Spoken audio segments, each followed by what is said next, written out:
From indigenous nations to global superpower, America's story unfolds like no other. What transformed scattered colonies into history's most influential nation? Journey through blood-soaked battlefields where freedom was born.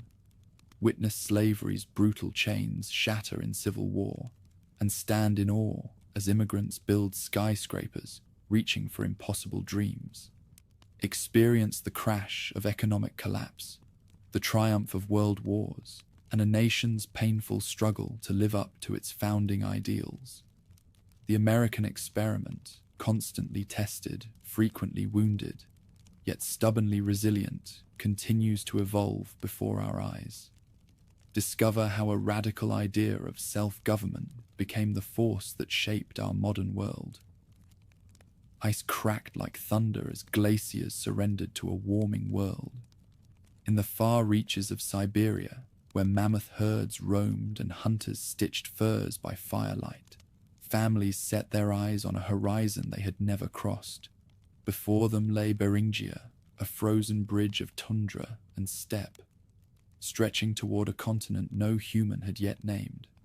Winds howled across that expanse, carrying the cries of wolves and the beating wings of migrating birds, but also the footfalls of the first peoples who would become the ancestors of nations without number. They came not as conquerors, but as wanderers. Each step followed game, each mile driven by hunger, hope, and the restless pull of discovery. Across generations, their paths carved invisible trails over icebound plains, and into a world so vast it seemed endless. What began as migration became destiny.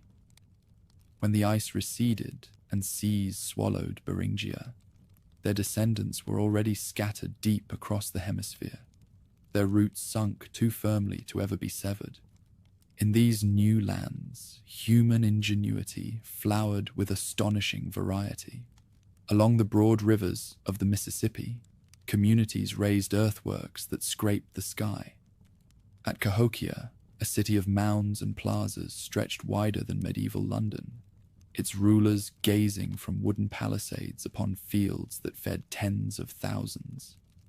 The air rang with traders' voices, shells from the Gulf mingling with copper from the Great Lakes, obsidian blades carried from the far reaches of the West.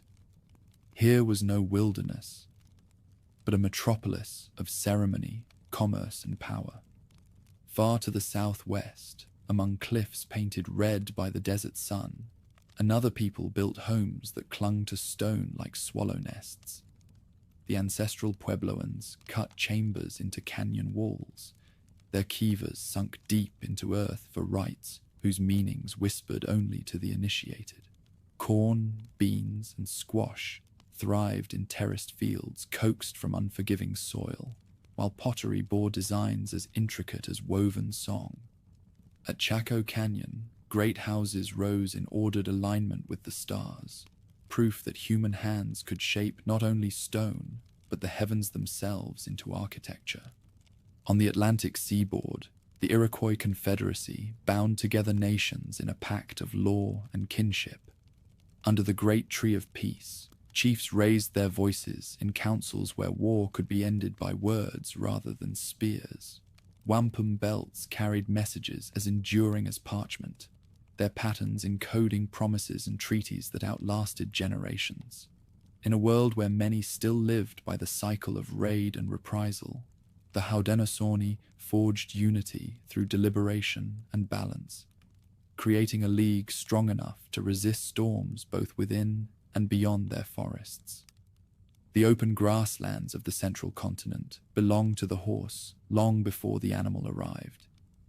Here, herds of bison thundered across the plains, black waves upon a green sea. Hunters tracked them on foot with bows of sinew and arrows tipped with flint, each kill demanding reverence and ritual.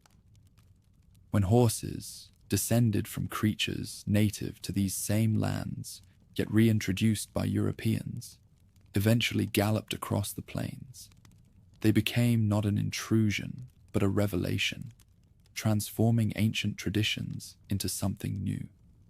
Yet even before that day, the peoples of the plains lived in harmony, with herds whose survival mirrored their own. Trade bound these worlds together, like sinew lashing spear to shaft. Obsidian from Yellowstone traveled eastward into valleys where its volcanic sparkle was prized. Feathers from macaws in Central America found their way northward into the hands of priests who had never seen the tropics. Ideas traveled with equal ease. Farming practices, sacred stories, medicines crafted from plants whose powers were known to shamans as well as healers. No border divided these exchanges.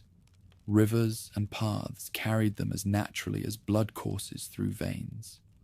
Across every region, spirit breathed through the land. Mountains spoke with the voices of ancestors. Rivers bore the memory of journeys.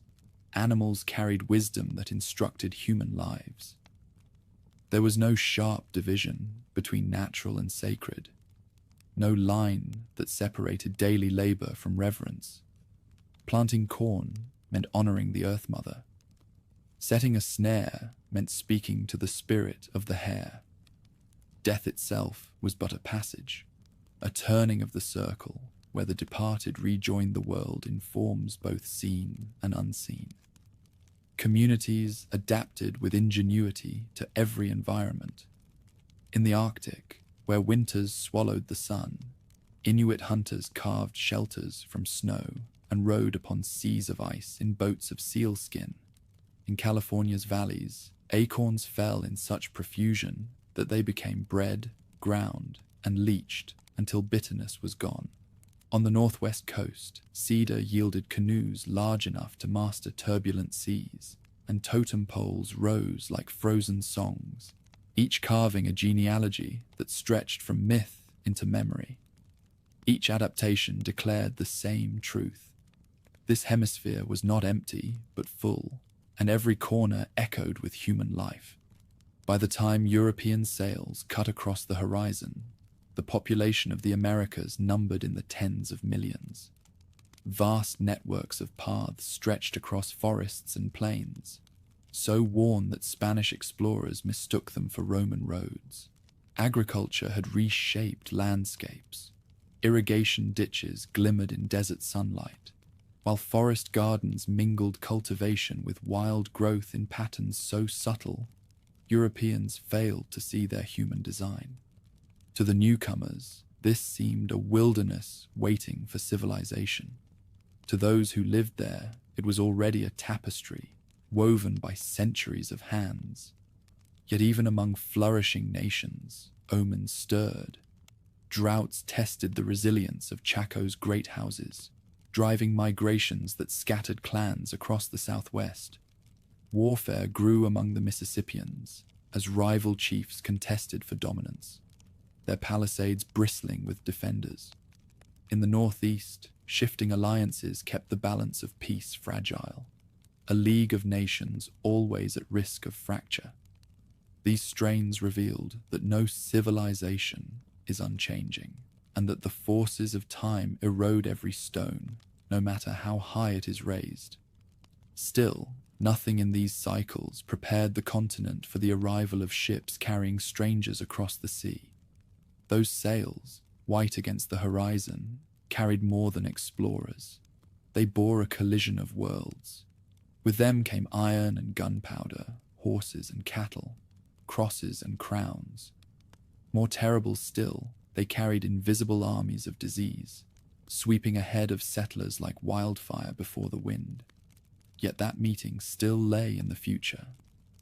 In the centuries before Columbus, the peoples of the Americas thrived according to rhythms older than memory, masters of environments they had shaped and been shaped by. Imagine standing on the banks of the Mississippi in the year 1000 as the sun sets behind Cahokia's central mound. Smoke rises from countless hearths.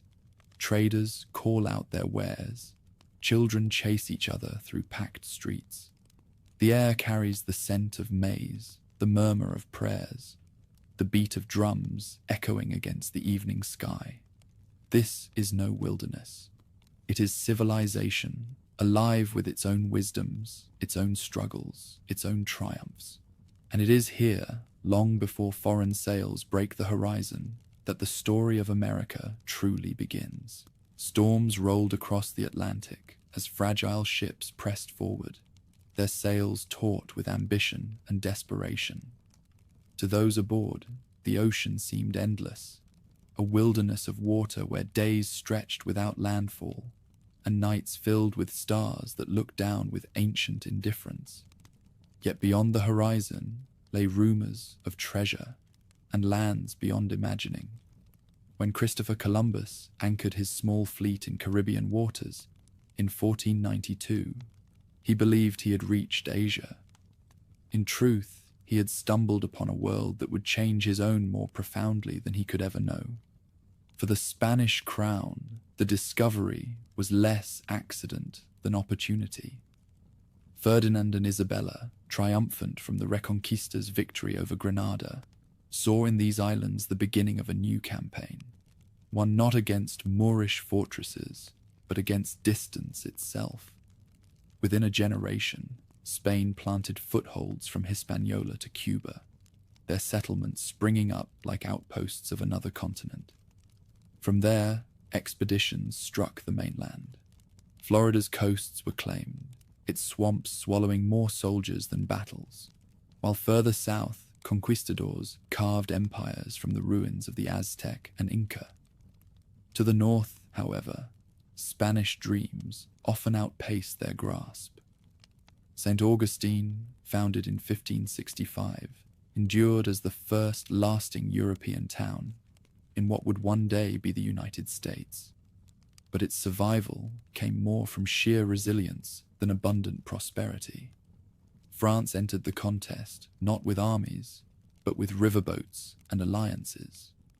Explorers like Jacques Cartier and Samuel de Champlain steered inland along the St. Lawrence and down the Mississippi, weaving a network of settlements and trade that bound their fortunes to native nations.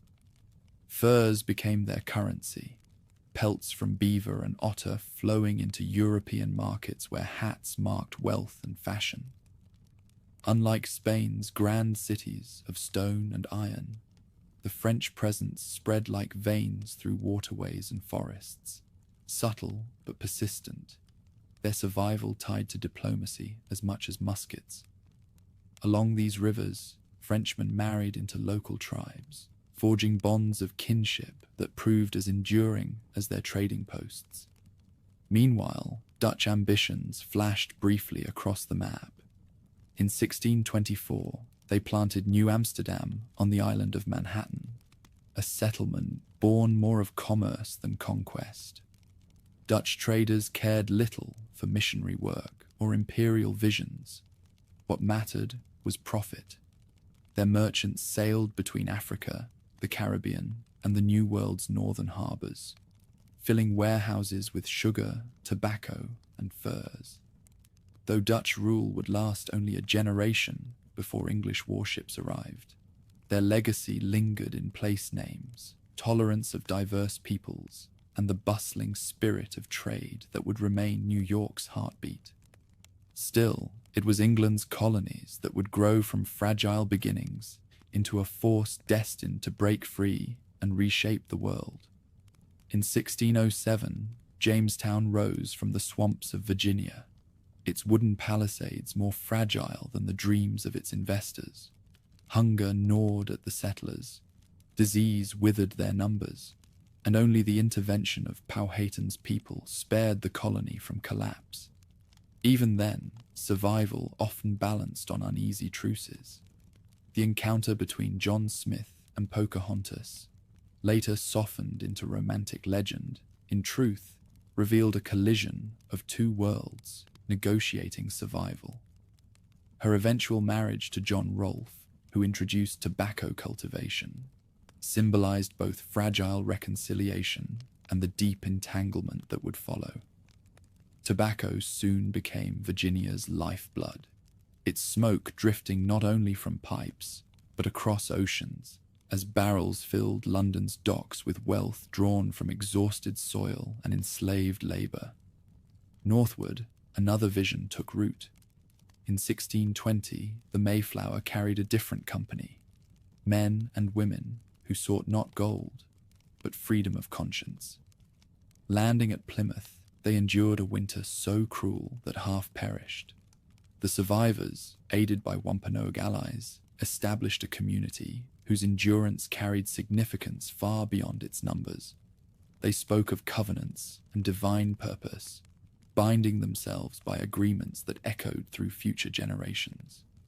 Their example, however romanticized, became a symbol of perseverance and the pursuit of liberty. Conflict with indigenous nations was never far behind. As settlements spread, farmland encroached upon hunting grounds, treaties frayed, and violence erupted. The Powhatan Wars scarred Virginia. In New England, the Pequot War of the 1630s ended with villages burned and survivors sold into slavery. Even more devastating came later. King Philip's War of the 1670s, when Wampanoag leader Metacom rallied tribes in a desperate stand. Flames consumed towns. Thousands died on both sides, and the war left New England shattered. For native peoples, it marked catastrophe. For the colonists, it hardened the conviction that survival required dominance. While blood was shed on the frontiers, another force shaped destiny in the fields: slavery. From the earliest decades, enslaved Africans were forced across the Atlantic in chains, their lives bought and sold to fuel the plantation economies. Sugar in the Caribbean, rice in the Carolinas, tobacco in Virginia, all demanded labor measured in human suffering. By the mid-17th century, slavery had begun to root itself not as a temporary expedient, but as a permanent institution, its shadow stretching forward into centuries of conflict and pain. Even among the colonists themselves, discontent simmered. In 1676, Virginia erupted in Bacon's Rebellion. Nathaniel Bacon, a planter frustrated with Governor Berkeley's policies, led armed settlers against both native peoples and colonial authority. Plantations burned, Jamestown itself went up in flames, and though the rebellion collapsed, its echoes carried far. It revealed the fragility of colonial order and the volatility of a society split between elites and the struggling poor. In its aftermath, leaders tightened racial hierarchies, binding the system of slavery even more firmly as a tool to divide and control. By the close of the 17th century, the Atlantic had become less a barrier than a bridge. Ships crisscrossed between Europe, Africa, and the Americas, carrying not only goods, but people, cultures, and diseases. In coastal towns, docks rang with the sound of many tongues: English and Dutch, French and Spanish, the cries of Africans torn from homelands, and the voices of native peoples negotiating survival. The age of encounter had become an age of entanglement, each group reshaping and being reshaped by the others. To walk through Boston's streets by 1700 was to hear church bells and merchants haggling over barrels of fish bound for Caribbean plantations. To stand in a Virginia field was to watch enslaved labor bend under the sun, while overseers calculated profits in London currency. To linger in New France was to see a priest raising a cross beside a river, where Algonquin traders met voyagers bearing muskets and goods. Each scene testified that a new world was no longer a dream. It was reality, complex, violent, and irreversible. The Atlantic storms still raged, but the people who crossed them no longer saw themselves as visitors. They built homes, carved farms from forests, laid out streets, and raised children who had never seen the lands their parents had left behind. The seeds of future nations were already in the soil, yet with them grew tensions. between colonists and native peoples, between free and enslaved, between distant crowns and subjects who began to imagine their own destinies. The collision of cultures had birthed something new, fragile as a sapling, yet destined to spread until its roots reached deep into every shore of the continent. Drums echoed through the forests of the Ohio Valley, their beat mingling with the clash of muskets and the shouts of men stumbling through tangled undergrowth. Smoke curled above crude stockades where colonists and British regulars held out against French forces and their native allies. It was 1754, and war had reached the frontier. Here, George Washington, still a young officer, learned the cruel lessons of command, retreat through mud, negotiation under duress, and the cost of ambition in a land claimed by empires that could not agree where their boundaries lay. The French and Indian War had begun, and with it the unraveling of the bond between colonies and crown. The conflict swept across the continent. Red-coated regiments advanced into wilderness that swallowed them whole, while Mohawk and Shawnee warriors guided, ambushed, and determined outcomes more than generals in London could ever imagine. Forts fell in fire. Villages emptied into forests. Though Britain emerged victorious in 1763, driving France from Canada and securing new lands to the Mississippi, the triumph was double-edged. The treasury lay drained, and debts demanded revenue. Colonists who had fought shoulder to shoulder with imperial troops soon discovered that their sacrifices brought not freedom to expand westward, but new restrictions. That same year, resistance flared in the heart of the interior. Pontiac, the Ottawa leader, gathered tribes to resist British encroachment. Fort after fort fell to sudden assault. Settlers fled eastward, and panic spread. Though eventually checked, the uprising convinced London to halt expansion beyond the Appalachians.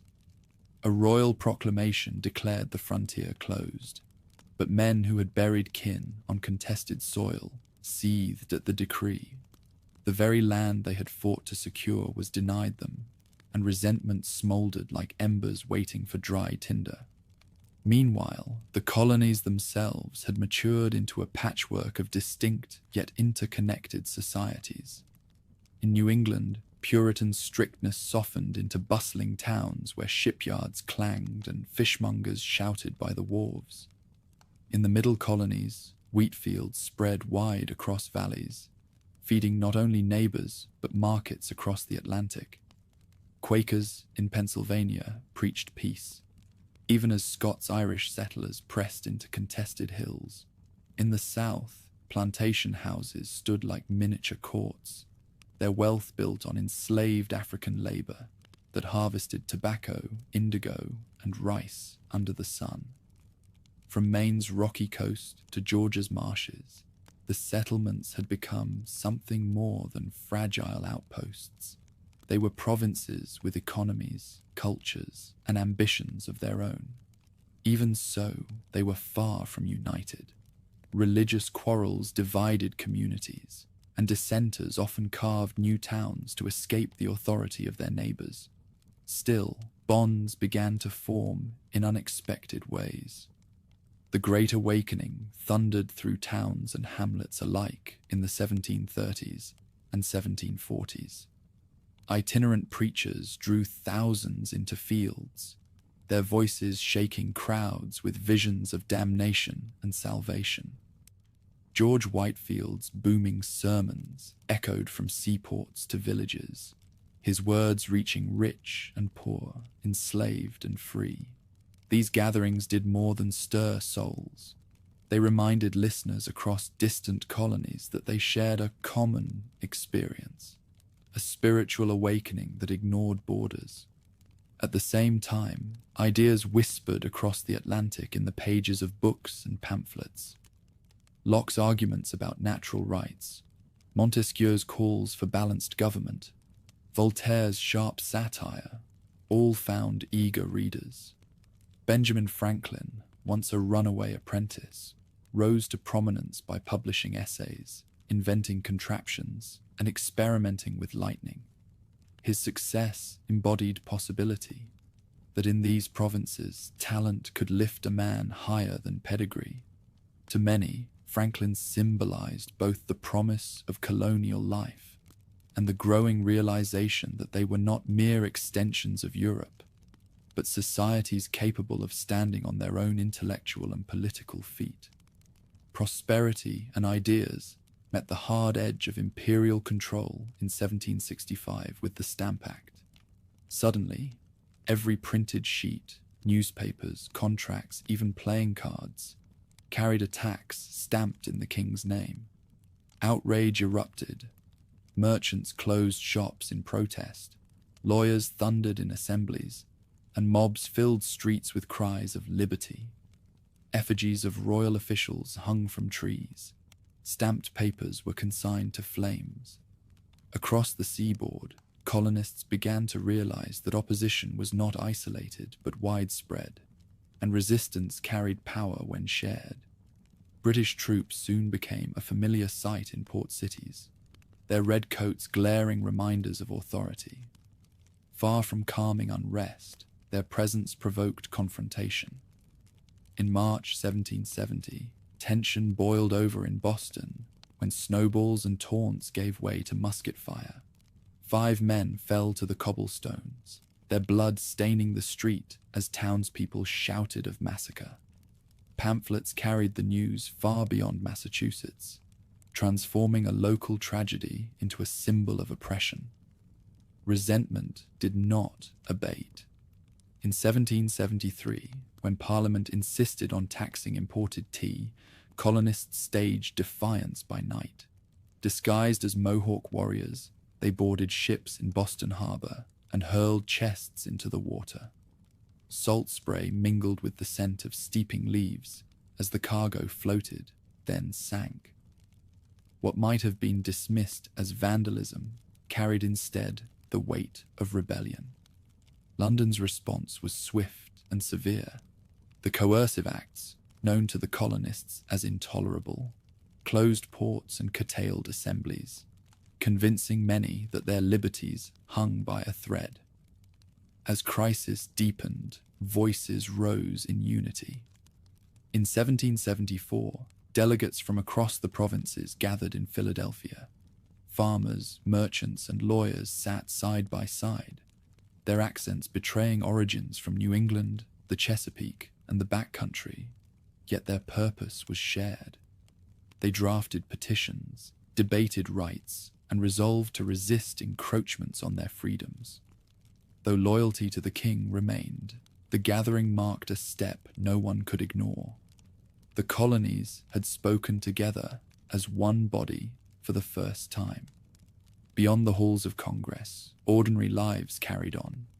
Fields planted, ships unloaded, sermons preached. But an undercurrent of change coursed through every community. Taverns buzzed with talk of boycotts and liberties. Newspapers carried cartoons mocking ministers in London. Militia mustered more frequently on village greens. The sense grew that these people were no longer simply colonists, but something new, something forming in the crucible of shared struggle. By the close of 1774, storm clouds gathered over the Atlantic seaboard. Muskets gleamed in hidden armories. Words sharpened in pamphlets, and tempers flared between governors and assemblies. The empire still stood, but its pillars trembled. In 13 provinces that had begun as scattered ventures of faith, fortune, and survival, the seeds of rebellion had taken root. The soil was ready, and the coming season would bring fire. Dawn broke over Lexington Green on April 19th, 1775, carrying with it a silence so taut it seemed the world itself held its breath. Farmers stood clutching muskets, their faces lined with fear and resolve. Across the field marched the king's soldiers, boots striking in unison, bayonets gleaming in morning light. No one intended the first shot, Yet when it cracked across the still air, the sound rippled through history. Muskets fired, smoke rolled, and men fell. What had been protest now became war. The skirmish at Lexington and the running battle at Concord sent shockwaves across the colonies. Militias rallied, bells rang from church towers, and countryside roads filled with men streaming toward Boston. Farmers left plows in their furrows, shopkeepers bolted doors, and apprentices seized muskets. In the span of a day, a world ruled by petitions and debates had tipped into bloodshed. The shot heard round the world announced that the struggle was no longer a quarrel over taxes, but a fight for existence. Within weeks, an improvised army gathered outside Boston. Farmers in homespun stood beside frontiersmen hardened by wilderness, while ministers preached beneath elm trees before battles. George Washington, tall and commanding in his bearing, took command at Cambridge in 1775. He found not a disciplined force, but a collection of militias, brave yet unruly, willing to fight yet reluctant to endure order. His task was Herculean: forge these men into an army that could stand against the greatest military machine of the age. In Philadelphia, delegates assembled once more, now faced with a choice that grew sharper by the month. Were they subjects seeking reconciliation, or a people preparing for separation? Pamphlets pushed them toward the latter. Thomas Paine's Common Sense, published in early 1776, exploded like a cannon blast in public discourse. "'Tis time to part," he declared, urging ordinary people to see monarchy as tyranny and independence as common destiny. His words sold by the tens of thousands, crossing tavern tables and church pews alike, convincing farmers as much as scholars that the moment demanded nothing less than freedom. That summer, quills scratched across parchment in Independence Hall. Jefferson's draft declared truths self-evident, words that would outlive musket fire and cannon shot. On July 4th, 1776, delegates approved the Declaration of Independence. Bells rang, crowds cheered, yet the jubilation masked a grim reality. Britain had never looked more formidable, and the colonies had never stood more vulnerable. They had declared themselves a nation without the guarantee they could defend it. War swept swiftly across the land. New York became the crucible where Washington's fledgling army faced humiliation. Redcoats poured onto Long Island in overwhelming numbers, and the Continental forces suffered defeat after defeat. Yet Washington refused despair. Under cover of night and fog, he ferried his troops across the East River, saving the army from annihilation. His genius lay not in winning every battle, but in preserving the cause itself, refusing to let the rebellion be crushed in a single stroke. Winter brought him to the banks of the Delaware, where frost-bitten men left bloody footprints in the snow. Supplies dwindled, enlistments expired, morale withered. In these desperate days, Washington chose audacity.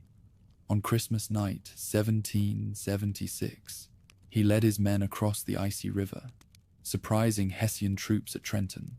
Muskets roared, drums beat, and stunned mercenaries surrendered by dawn.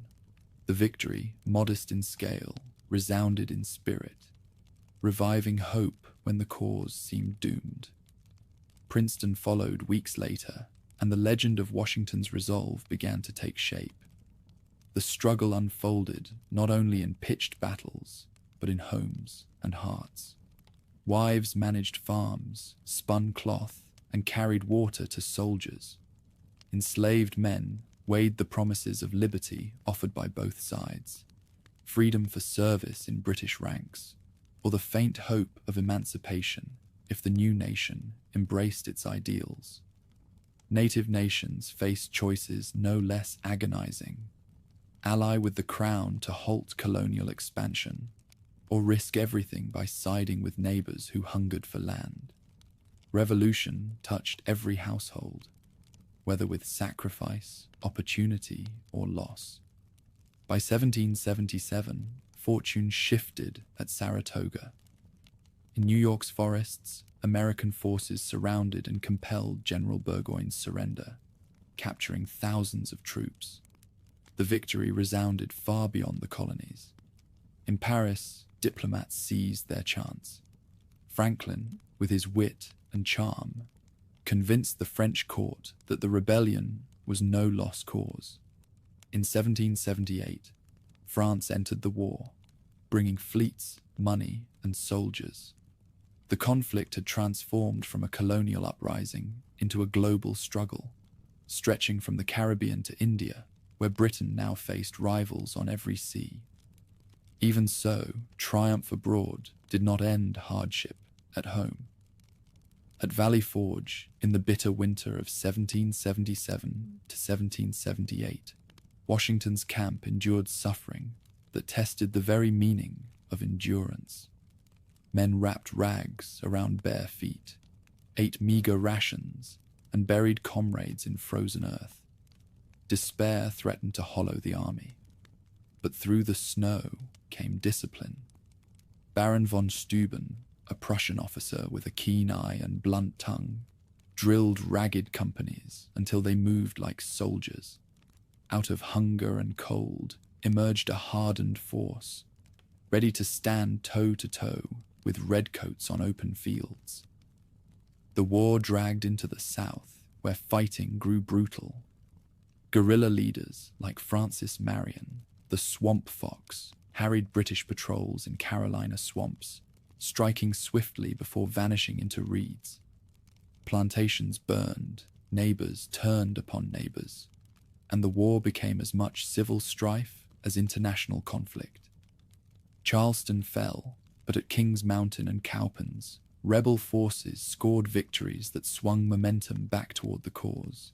Every skirmish, every raid, chipped away at Britain's hold on the provinces. By 1781, the struggle converged upon Virginia.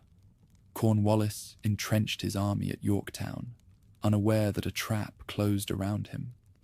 Washington marched south with French troops, while Admiral de Grasse sealed the bay with his fleet. Cannon thundered for days.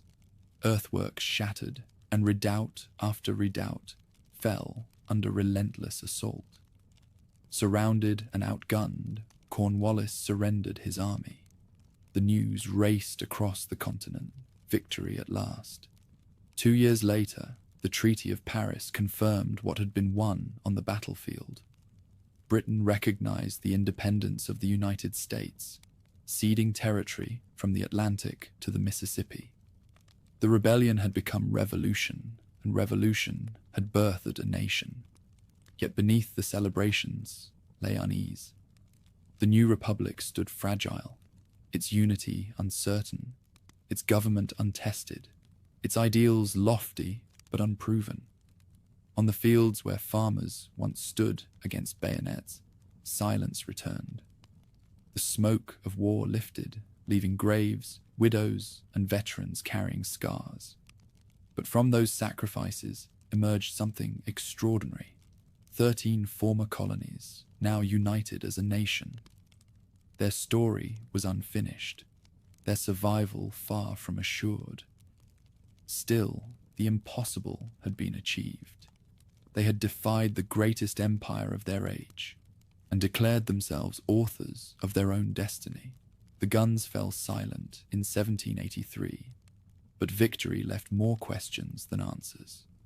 13 former colonies stood free, not as a nation united by habit or custom, but as fragile partners bound by necessity.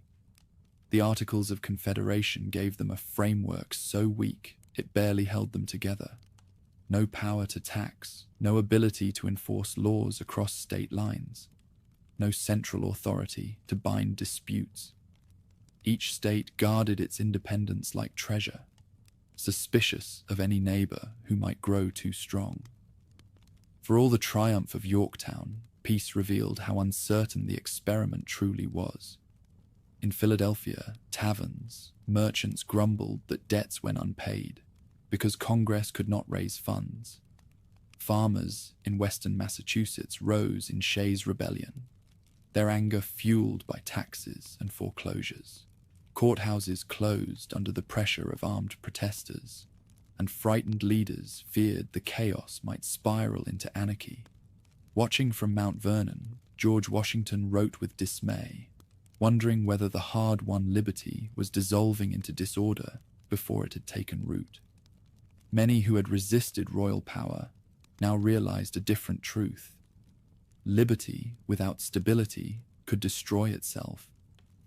By the summer of 1787, delegates gathered in Philadelphia to attempt what many thought impossible: replace the Articles with something stronger. Windows were shut tight against the heat, guards kept doors barred, and debates raged in secret. Some feared monarchy would return in disguise. Others dreaded that democracy itself might unravel. James Madison arrived with notebooks and an ambitious plan, arguing for a system that balanced authority with liberty. Alexander Hamilton, brilliant and abrasive, demanded a vigorous central government that could command respect abroad and order at home. Compromise, not ideology, forged the final result: a constitution that divided power among branches, balanced states both large and small, and established a framework flexible enough to endure. Ratification did not come easily. Anti-federalists warned of tyranny in new clothing, demanding guarantees that individual rights would not be swallowed by government power. In newspapers, pseudonymous writers like Publius defended the new system with essays that probed history and philosophy as deftly as they addressed daily concerns. These Federalist papers became both persuasion and prophecy, articulating principles that would echo long beyond their immediate debate. Still, acceptance required a bargain: the promise of amendments that would shield the liberties of citizens. Out of that demand came the Bill of Rights, 10 amendments enshrining freedoms of speech, religion, assembly, and the protection against arbitrary authority. When Washington took the oath as the first president in 1789, he did so with reluctance. Age and weariness weighed on him, but duty outweighed desire. Every gesture set precedent. He refused pomp, preferring dignity without grandeur. He created a cabinet, balanced factions, and guided the young republic with steady caution. When farmers in Pennsylvania rose against a whiskey tax in 1794, Washington mounted his horse and rode at the head of troops to enforce federal authority. Bloodshed was minimal, but the message unmistakable. The new government possessed not only paper laws, but the power to enforce them. Foreign entanglements tested his leadership as fiercely as domestic disputes. The French Revolution erupted across the Atlantic, inspiring some Americans and alarming others. When Britain and France clashed, both sought to drag the fledgling republic into their conflict. Washington stood firm in neutrality, determined that the United States not be crushed in struggles it could not afford. His farewell address, delivered at the close of his second term, warned against partisanship and foreign alliances, a counsel born from experience, though destined to be often ignored. John Adams followed, inheriting a nation still unsteady.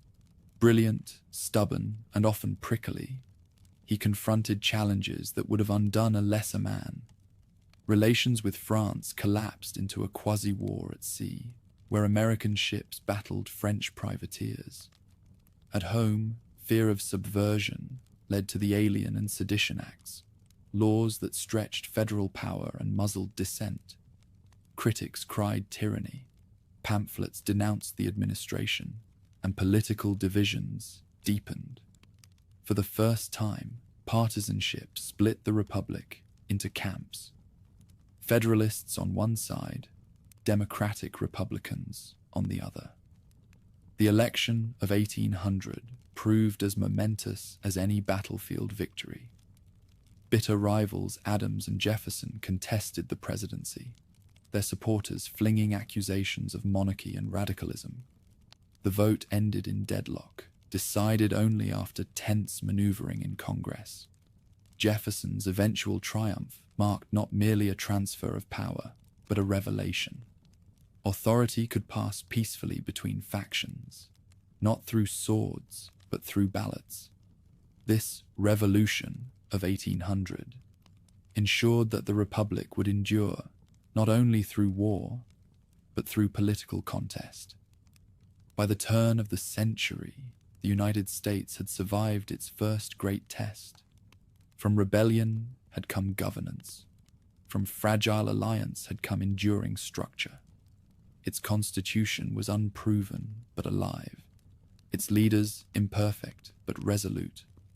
Abroad, few believed the experiment would last. At home, even its defenders knew storms still lay ahead. But for the first time, the framework of a nation stood secure, shaped by compromise, hardened by crisis, and poised to grow beyond anything its founders could yet imagine. The election of 1800 ended in silence more profound than cannon fire. No barricades lined the streets, no militias clashed, no palace guards secured the throne. Instead, power passed from one political faction to another through ballots and procedure. Thomas Jefferson, the planter from Virginia who had penned the Declaration, placed his hand on a Bible and swore the oath of office. He called his victory a revolution, not for bloodshed, but for proving that government could change hands without violence. In a world ruled by monarchs, this was as radical as any battle. Jefferson's vision for the Republic was simple yet ambitious. A nation of farmers, independent and virtuous, spreading across abundant land. Fortune favored him when Napoleon, desperate for funds to fuel war in Europe, offered to sell an empire. The Louisiana Purchase in 1803 doubled the territory of the United States with a stroke of the pen. Critics questioned its legality. Nowhere did the Constitution mention buying vast domains, but Jefferson seized the chance.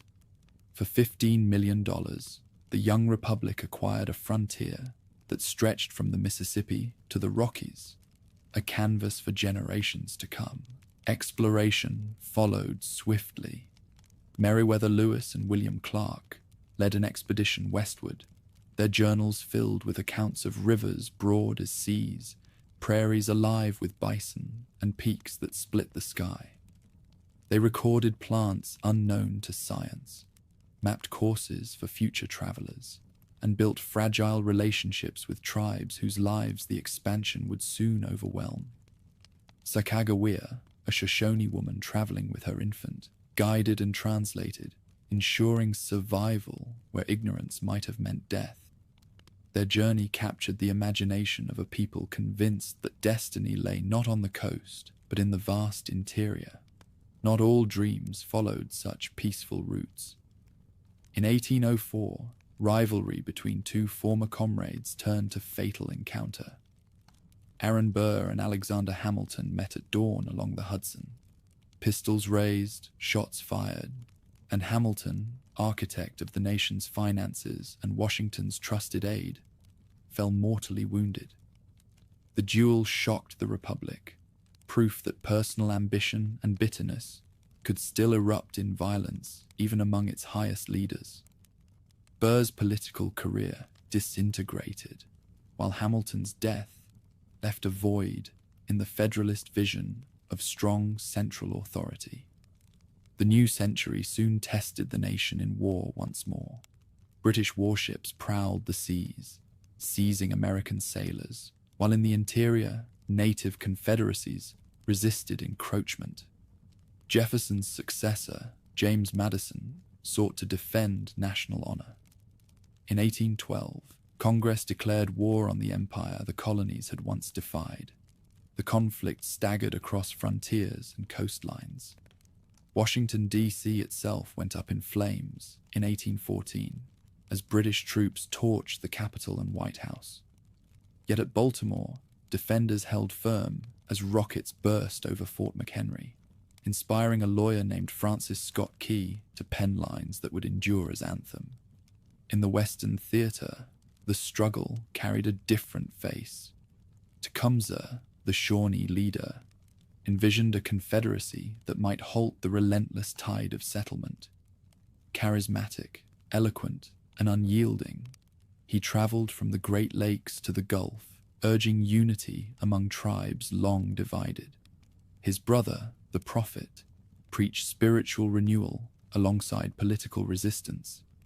Their movement challenged not only American expansion, but the fractures within native life itself. At the Battle of the Thames in 1813, Tecumseh fell, and with him, the dream of a lasting confederation faded. The frontier remained open, but the price was measured in lives and lost sovereignty. Though the war ended in stalemate on paper, Americans remembered it differently. News of Andrew Jackson's victory at New Orleans in January 1815, fought after peace had been signed in Europe, spread like wildfire. Frontiersmen armed with rifles, free black volunteers, Choctaw allies, and militia routed seasoned British troops. Jackson emerged a national hero, hailed as proof that the Republic could hold its own against the world's mightiest empire. Amid war and expansion, a different revolution stirred, the Second Great Awakening. Camp meetings drew thousands beneath open skies, where preachers thundered of sin and salvation. Converts fell to their knees, shouted, wept, and rose reborn.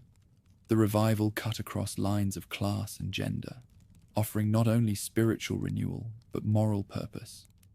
Out of its fervor grew reform movements that would define the century. Abolitionists demanding slavery's end, women seeking greater rights, and advocates calling for temperance and education. Faith, once private, became a force shaping the Republic's conscience. As the 1820s unfolded, the United States looked outward as well as inward. In 1823, President James Monroe announced a doctrine that startled the world. The Western Hemisphere was closed to European colonization. Any attempt by old empires to reclaim ground in the Americas would be seen as hostile. Though the young nation lacked the power to enforce such bold words, Britain's navy conveniently ensured the line was respected. The proclamation marked a shift. The Republic now cast itself as guardian of an entire hemisphere, a role it would grow into over time. Jackson himself soon carried the banner of a new era. Elected president in 1828, he embodied frontier democracy, rough, combative, distrustful of elites. Admirers hailed him as the champion of the common man. Critics saw in him a demagogue who trampled norms. His victory revealed the expanding power of ordinary white men in politics, as property restrictions on voting fell and popular participation surged. But Jackson's legacy carried darker shadows. In 1830, he signed the Indian Removal Act, clearing the way for settlers by forcing native nations from ancestral homelands. Treaties signed under pressure, a military force drove the Cherokee, Creek, Choctaw, Chickasaw, and Seminole from the southeast. The Trail of Tears saw thousands march westward under brutal conditions, their lives broken by a policy that valued cotton profits over human survival. Jackson defended removal as progress. History remembered it as dispossession on a massive scale. Beneath these triumphs and tragedies, the Republic's fault lines deepened. As new states entered the Union, fierce debates erupted. Would they embrace slavery or reject it? The Missouri Compromise of 1820 attempted to balance free and slave states, drawing a line across the map that sought to contain the conflict. But the compromise was fragile, a bandage over a wound that widened with every passing decade. When Jackson's presidency ended, the nation stood larger, surer of itself, and clearer in its sense of who it was. It had doubled its land, survived another war against Britain, asserted a voice in global affairs, and expanded political participation among white men. Yet the gains carried costs. Native nations uprooted, enslaved labor entrenched more deeply in the South, sectional rivalries sharpening. The frontier beckoned, promising boundless opportunity, while beneath the promise lay tensions that would one day ignite into fire. The Rio Grande glittered under a punishing sun when American and Mexican troops clashed in 1846. Within months, Congress declared war. Volunteers streamed south, convinced that victory would expand the nation's borders and its destiny. The conflict delivered triumphs: Zachary Taylor at Buena Vista, Winfield Scott's march into Mexico City, and by 1848, the Treaty of Guadalupe Hidalgo surrendered half of Mexico's territory. The United States now stretched from the Atlantic to the Pacific. The celebration, however, masked a darker reality. Every mile of new land revived the same agonizing question: would slavery spread westward or be confined? The debate consumed Congress. Some demanded slavery's expansion as a matter of property rights. Others argued that free labor must dominate the frontier. The Compromise of 1850 sought to settle the matter. California entered the Union as free, while harsher fugitive slave laws reassured the South. But the solution satisfied neither. The new law forced citizens of northern towns to aid in capturing escapees or face penalties themselves. Families watched as men and women who had lived among them for years were dragged back into bondage. Resistance surged, with abolitionists opening safe houses, funding legal challenges, and defying the law outright. Among them, Harriet Tubman's courage became legendary. Repeatedly, she returned south, guiding fugitives through woods and rivers along a secret network that came to be called the Underground Railroad. The decade that followed turned the frontier into a battlefield.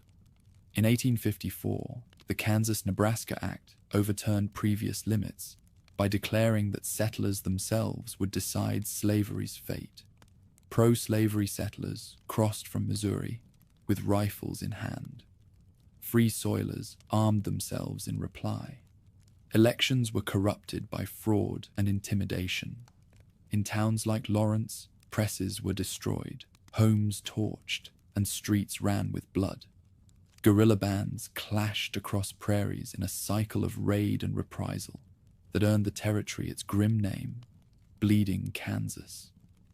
The soil of the West, meant to promise opportunity, instead became an omen of national fracture. The violence soon reached the halls of government. In May 1856, Senator Charles Sumner denounced the slave power with blistering words. Days later, Representative Preston Brooks of South Carolina entered the Senate chamber and struck Sumner repeatedly with a cane until he collapsed. Blood pooled on the chamber floor as colleagues struggled to stop the attack. Across the nation, newspapers carried the story. In the South, Brooks was hailed as a defender of honor. In the North, Sumner was celebrated as a martyr. Debate had turned to physical assault at the very heart of the Republic. The courts deepened the crisis. In 1857, the Supreme Court issued its decision in Dred Scott versus Sanford.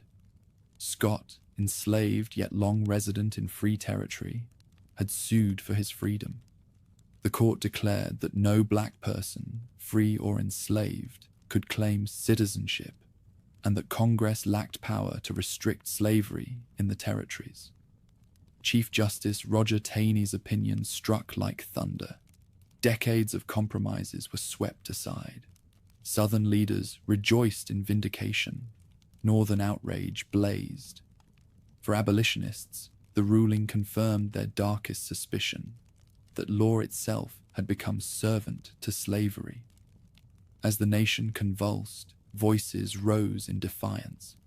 Frederick Douglass, whose own escape from bondage had carried him to freedom, stood before audiences from Massachusetts to Britain and demanded recognition of slavery's brutality. His words carried a power born of lived experience, exposing the hypocrisy of a republic that proclaimed liberty while holding millions in chains. Writers and activists joined him. Harriet Beecher Stowe's Uncle Tom's Cabin sold in the hundreds of thousands, dramatizing the cruelty of families torn apart, bodies scarred, and spirits crushed. Southerners dismissed it as propaganda, but countless readers felt their conscience stirred. For those unmoved by political arguments, story proved more powerful than law. On the frontier, a man of iron conviction chose violence where others sought persuasion. John Brown, gaunt and intense, believed slavery a sin that could only be cleansed by blood. In Kansas, he and his followers hacked pro-slavery settlers to death in the darkness, convinced they carried divine justice. In 1859, Brown struck at Harper's Ferry, seizing the Federal Armory in a desperate bid to ignite a slave uprising. The plan collapsed. His men were killed or captured, and Brown himself taken prisoner. At his trial, he spoke calmly, insisting that he had sought only to free the oppressed. When he went to the gallows, some saw fanaticism, others saw prophecy. His composure in death electrified the North and terrified the South. Meanwhile, politics fractured. The once dominant Whig Party crumbled, torn apart by irreconcilable stances on slavery. From its ashes rose the Republican Party, pledged to halt slavery's expansion, though not yet to abolish it outright. Its ranks drew farmers, artisans, and reformers who feared that the institution threatened free labor and Republican virtue. The Democratic Party itself split along sectional lines, one wing leaning south, the other straining to hold the Union together. National elections became referendums on slavery's future, each contest inflaming passions further. The Lincoln-Douglas debates of 1858 captured the divide with theater as sharp as any musket volley. On Illinois fields and in packed halls, Abraham Lincoln argued that the nation could not endure half slave and half free. Stephen Douglas countered with popular sovereignty, insisting that local choice could diffuse national tension. Crowds gathered by the thousands, cheering and jeering as the two men sparred. Lincoln lost the Senate race, but his eloquence carried his name across the country, preparing the stage for his rise 2 years later. The election of 1860 shattered what unity remained. Lincoln won with a platform opposing slavery's spread, but without carrying a single Southern state. To many in the South, his victory proved the Union no longer offered protection for their way of life. Before the year ended, South Carolina declared secession, soon followed by others. Delegates drafted a new constitution, elected Jefferson Davis as president, and raised banners proclaiming themselves a separate nation. In Washington, leaders scrambled for compromise, but none could bridge the gulf. Northern abolitionists would not sanction the spread of bondage. Southern fire-eaters would not tolerate limitation. Militias drilled, arsenals changed hands. Newspapers printed rhetoric that scorched the page. A republic born of revolution now teetered towards civil war, undone not by foreign invasion, but by the contradiction it had carried since birth. The decades after victory over Mexico had promised glory, new territories, wider horizons, a republic extending from sea to sea. Instead, each expansion tore deeper at the nation's fabric. Every law intended to settle the matter only revealed how unbridgeable the chasm had become. By 1861, storm clouds no longer lingered on the horizon. They gathered overhead, heavy and dark, ready to break. The war that followed would not merely decide boundaries, it would determine the very meaning of the United States. Charleston Harbor thundered with cannon fire on April 12, 1861. Confederate batteries encircled Fort Sumter, unleashing 34 hours of bombardment until Union troops, cut off and outgunned, lowered their flag. No lives were lost in the exchange, but the nation's destiny shifted in that instant. Compromise was over. In towns across the South, volunteers rushed to enlist beneath the new banner of secession.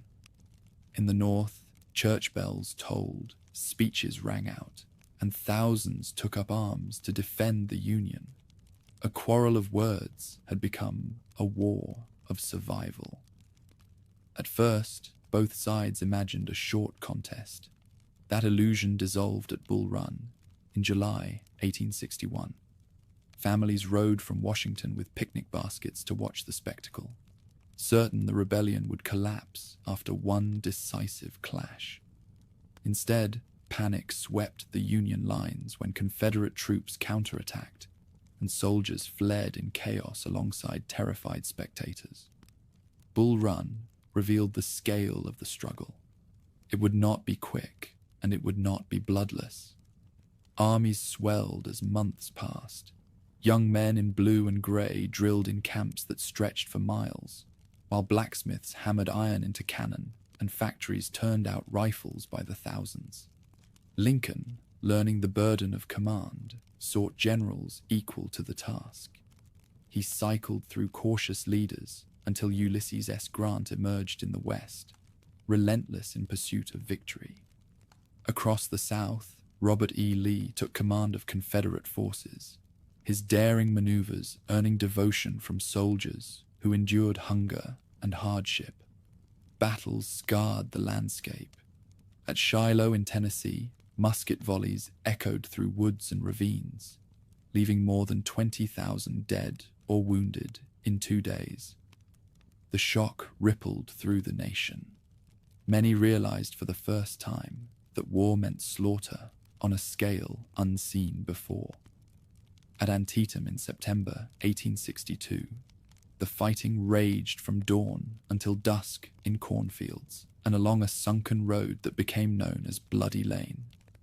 By nightfall, over 20,000 lay killed or wounded, making it the bloodiest single day in American history. Lee's advance into the North was halted, but the cost defied comprehension. Antietam gave Lincoln the moment he had awaited. Days later, he issued the preliminary Emancipation Proclamation. On January 1st, 1863, it took effect, declaring enslaved people in Confederate territory free. The document did not end slavery everywhere. Border states loyal to the Union remained untouched, but it transformed the war. The Union now fought not only to preserve itself, but to destroy bondage. For enslaved communities, the news spread like wildfire. Men and women fled plantations to Union lines, swelling the ranks of the army. By war's end, nearly 200,000 black soldiers and sailors had fought for the cause of freedom, their courage reshaping the meaning of the conflict. Abroad, the proclamation shifted diplomacy. Britain and France, once tempted to recognize the Confederacy, recoiled from backing a government now openly fighting to preserve slavery. The South lost hope of foreign intervention, while the Union gained moral ground. In July 1863, destiny collided at Gettysburg. For 3 days, thunder rolled across Pennsylvania fields. On the third day, General George Pickett led thousands in a desperate charge against Union lines. Cannon and rifles tore gaps through grey ranks until the assault crumbled in ruin. Lee's army retreated south, never again able to mount such an invasion. Coupled with Grant's capture of Vicksburg on the Mississippi, the twin victories marked a turning point. The Union had seized momentum. The war, however, ground on. Grant pressed relentlessly in Virginia, hammering Lee's army in a brutal campaign of attrition. In the West, General William Tecumseh Sherman carved his way through Georgia in 1864, tearing up railroads, burning crops, and leaving cities in flames. His march to the sea brought destruction intended to break Southern will. Civilians felt the war in every ruined barn and empty smokehouse. The conflict had become total, aimed not only at armies, but at the foundations of Southern society. At home, strains mounted. Northern cities erupted in draft riots, most violently in New York in 1863, where mobs lynched black residents and clashed with troops. In the South, shortages grew desperate. Women rioted in Richmond for bread, and Confederate soldiers deserted to feed families left starving. War touched every hearth, not just the battlefield. Through it all, Lincoln carried the burden of leadership with weary resolve. He read letters from grieving mothers, visited hospitals where wounded soldiers lay in agony, and walked the White House halls by lamplight, worn by sorrow. In November 1863, at Gettysburg's dedication, he spoke only 2 minutes, yet his words redefined the struggle. A nation conceived in liberty must prove that democracy itself could endure. His address, modest in length, carried a weight that outlasted every cannon blast. In 1864, Lincoln faced re-election. War weariness was deep. Critics urged negotiation. His opponent, George McClellan, promised compromise. But battlefield successes, Sherman's capture of Atlanta and Sheridan's victories in the Shenandoah, rekindled Northern confidence. Lincoln won decisively, his second inaugural address offering humility rather than triumph.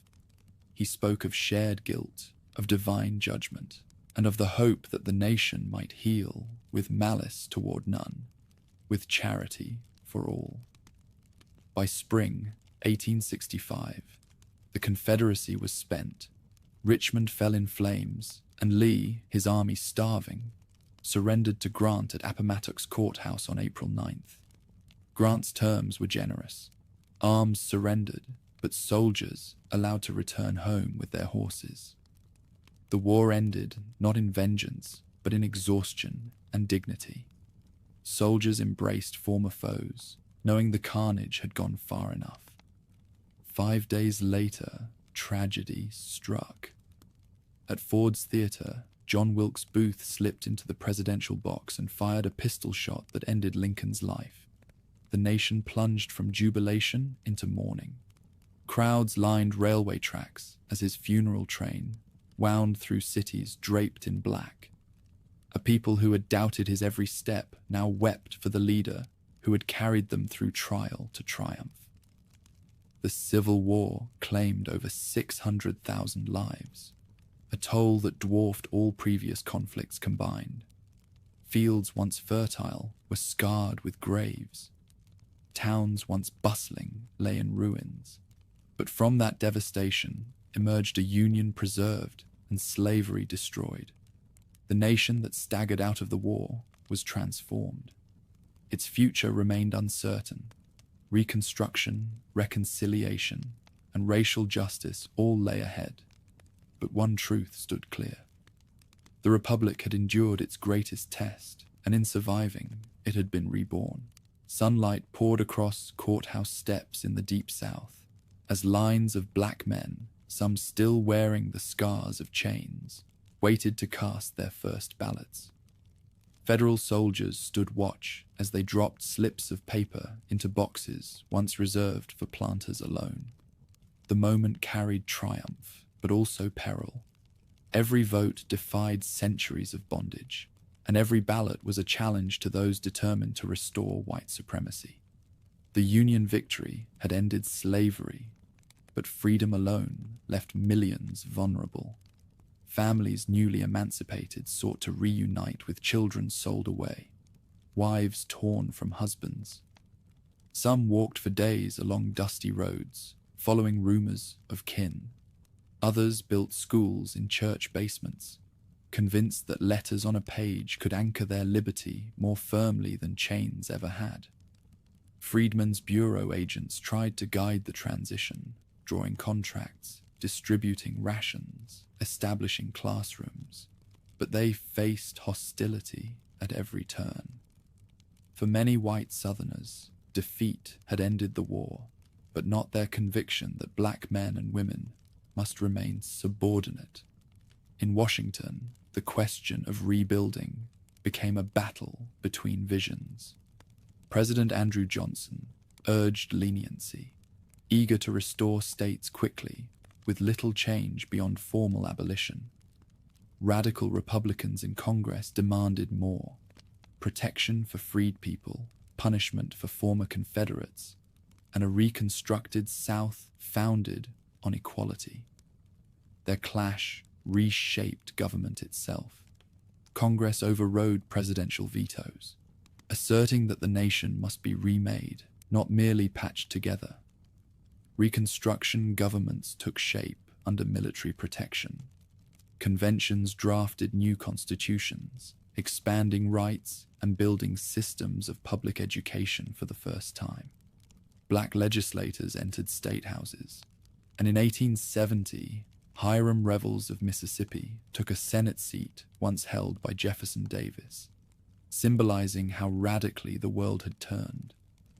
Town meetings saw freedmen debate taxes and roads alongside white neighbors, often for the first time in recorded history.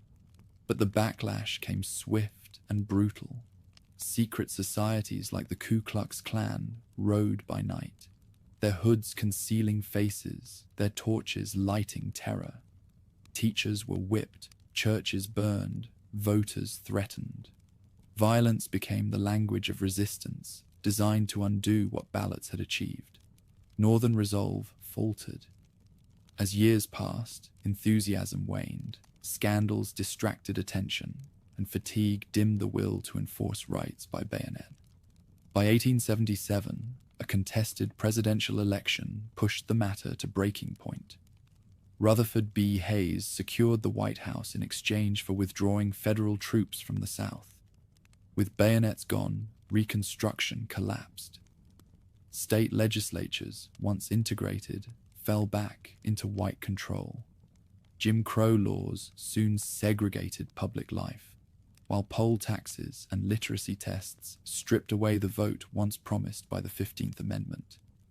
Hope had not vanished, but it had been forced underground, surviving in churches, communities, and families that clung to the memory of possibility. While politics stumbled, the economy surged. Railroads spread like arteries across the land, binding regions into a single market. Tracks reached the Pacific, carrying settlers westward and grain eastward, forging an economic unity the war had nearly destroyed. Telegraph wires clicked messages from New York to San Francisco in minutes. Commerce no longer belonged to localities. It spanned a continent. Industrial giants rose with the steel skeletons of their factories. Andrew Carnegie, once a poor Scottish immigrant, built vast steelworks that churned out rails and girders. John D. Rockefeller's Standard Oil refined kerosene that lit homes across the world. Wealth accumulated on a scale unimaginable a generation earlier, and the skyline of cities like Pittsburgh and Chicago filled with smoke from their furnaces. Even so, prosperity rested on the labor of millions who rarely shared its rewards. Workers endured 12-hour shifts for meager pay. Children hauled coal from dark shafts, and women stitched in sweatshops where fire hazards loomed. Labor movements grew, demanding shorter hours and safer conditions. Strikes erupted, in the rail yards, in the steel mills, on city streets, sometimes ending in gunfire as troops restored order. The gilding of the age was thin. Beneath its gold shimmer lay iron discipline and human suffering. Immigrants poured into ports by the hundreds of thousands. Italians crowded tenements in New York. Germans built farms in the Midwest. Chinese workers laid tracks across the Sierra Nevada. Each group brought languages, foods, and traditions, reshaping America's cultural fabric. But they met prejudice as often as opportunity. Anti-immigrant riots scarred cities, and in 1882, the Chinese Exclusion Act became the first federal law to bar a people from entry on the basis of race. A nation proud of liberty closed its gates even as it depended on immigrant labor to stoke its factories and build its railroads. On the western frontier, native nations confronted a tide that would not stop. Treaties signed in Washington were broken on the ground as settlers poured into lands once promised to tribes. Resistance rose, none more dramatically than at Little Bighorn in 1876, when Lakota and Cheyenne warriors under Sitting Bull and Crazy Horse annihilated George Armstrong Custer's cavalry. For a moment, the victory stunned the nation. But the reprisal was swift and overwhelming. Armies swept across the plains, buffalo herds were slaughtered to starvation, and native communities forced onto reservations. In 1890, at Wounded Knee, soldiers opened fire on Lakota men, women, and children, killing hundreds in a massacre that marked the final collapse of armed resistance. The frontier, long mythologized as limitless, was declared closed. Amid these upheavals, cities soared. Chicago rebuilt after its Great Fire, with skyscrapers of steel and glass. Electric lights illuminated exhibitions that promised a dazzling future. Telephones carried voices across neighborhoods. Department stores displayed goods from every continent. To boosters, this was progress without limit, proof that the nation had entered modernity.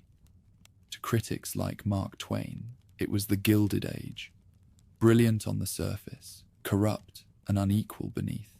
Senators bowed to railroad barons. Political machines traded favors for votes, and wealth concentrated in the hands of a few while millions struggled in poverty. By the century's close, the United States was unrecognizable compared to the fractured Republic of 1865. Slavery was gone, though its legacy lingered in oppression and segregation. Reconstruction's promise had flickered, then dimmed, but its amendments remained, waiting for future generations to reclaim. Industry had vaulted the nation into global prominence. Cities had absorbed the world's migrants, and the frontier had vanished in blood. The Republic strode into the 20th century with power undeniable and contradictions unresolved. A nation gilded, restless, and unfinished. Smoke rose above Havana's harbor on February 15th, 1898, when the battleship Maine exploded with a roar that echoed across the Atlantic. Whether accident or sabotage, newspapers screamed for vengeance. "Remember the Maine! To hell with Spain!" cried headlines, and within weeks, the United States declared war. Volunteers filled trains heading south, convinced they would liberate Cuba from colonial rule. Few realized they were also ushering in a new chapter, the United States stepping onto the world stage as an empire. The Spanish-American War was brief but decisive. In the Caribbean, American ships shattered Spain's fleet, and troops stormed hills outside Santiago. In the Pacific, Commodore George Dewey sailed into Manila Bay and destroyed the enemy squadron by dawn. Suddenly, the United States possessed more than victory. It held new territories. Puerto Rico, Guam, and the Philippines came under American control, while Cuba, though nominally independent, remained tethered by treaties that ensured Washington's influence. A republic born of anti-colonial rebellion now found itself master of colonies. Debate raged. Was this expansion destiny fulfilled, or betrayal of founding ideals? Imperial burdens proved heavy. In the Philippines, insurgents led by Emilio Aguinaldo resisted American rule with guerrilla tactics. Villages burned, soldiers died in ambushes, and the splendid little war stretched into years of bitter conflict. At home, anti-imperialists protested, arguing that ruling subject peoples contradicted democracy's creed. Yet supporters claimed the nation had a duty to civilize and uplift, echoing rhetoric heard across European empires. The contradiction was plain: liberty at home, empire abroad. At the dawn of a new century, tragedy reshaped leadership. In 1901, President William McKinley fell to an assassin's bullet, and the Vice President, Theodore Roosevelt, strode into office with energy that startled the establishment. Barely in his 40s, Roosevelt embodied vigor. He expanded presidential power, challenged monopolies with antitrust suits, and pushed for reforms to curb the excesses of unchecked industry. To him, government must act as a steward for the public good. Abroad, he pursued what he called the strenuous life. He sent the Great White Fleet around the world to display American might, mediated peace between Russia and Japan, and secured rights to build the Panama Canal. When Colombian authorities balked, Roosevelt encouraged Panama's independence, then seized the chance to carve a waterway linking oceans. By 1914, ships steamed through locks and lakes where once only jungle lay, a monument to engineering and ambition that symbolized America's new reach. Domestically, reforms swept through cities and states. The progressive era demanded clean government, safer workplaces, and limits on corporate power. Journalists known as muckrakers exposed corruption and misery. Upton Sinclair's The Jungle described filth in meatpacking plants, shocking readers into demanding regulation. New laws inspected food and drugs, while factory reforms sought to protect laborers. Women campaigned not only for temperance, but for the vote, organizing marches and parades that rattled politicians. The suffrage movement gathered momentum, though victory remained just out of reach. Not all reform came through law. Charities, settlement houses, and unions grew, offering support to immigrants and workers in cities bursting at the seams. New York's Lower East Side swelled with Jewish and Italian families. Chicago's neighborhoods hummed with Polish, German, and Irish voices. Tenements stacked humanity in narrow rooms, yet from them emerged musicians, writers, and entrepreneurs who added their voices to the nation's chorus. The United States was no longer only Anglo-Saxon and Protestant. It was becoming polyglot, diverse, restless. Nature itself tested resilience. In April 1906, San Francisco shuddered beneath a massive earthquake. Buildings crumbled, fires consumed block after block, and survivors camped in parks among ruins. The disaster revealed both vulnerability and determination.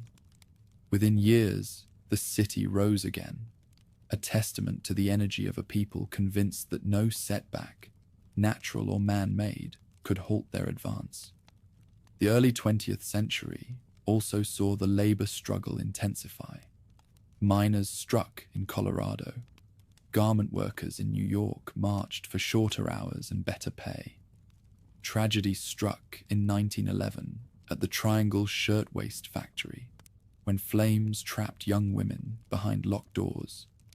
146 perished, their deaths forcing new safety standards. Reformers argued that industrial progress could not come at the cost of human lives, and their demands reshaped law as well as conscience.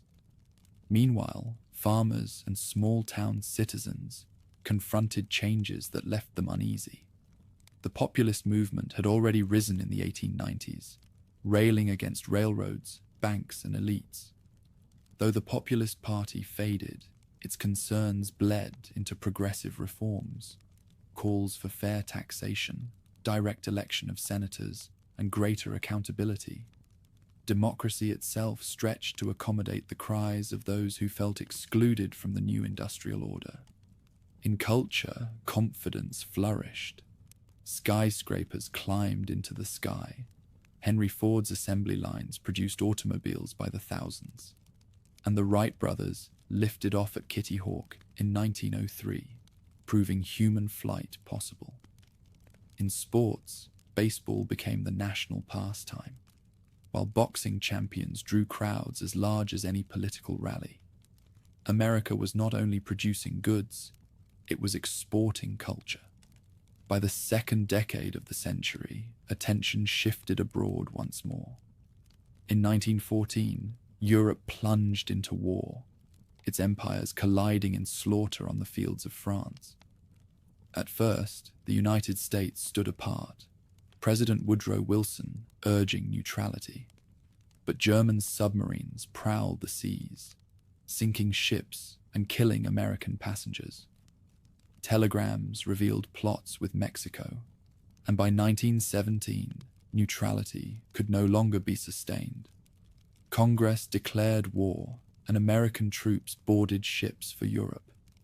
In France, doughboys marched through mud, their rifles caked and uniforms sodden. They fought in trenches where rats scurried and shells thundered without pause.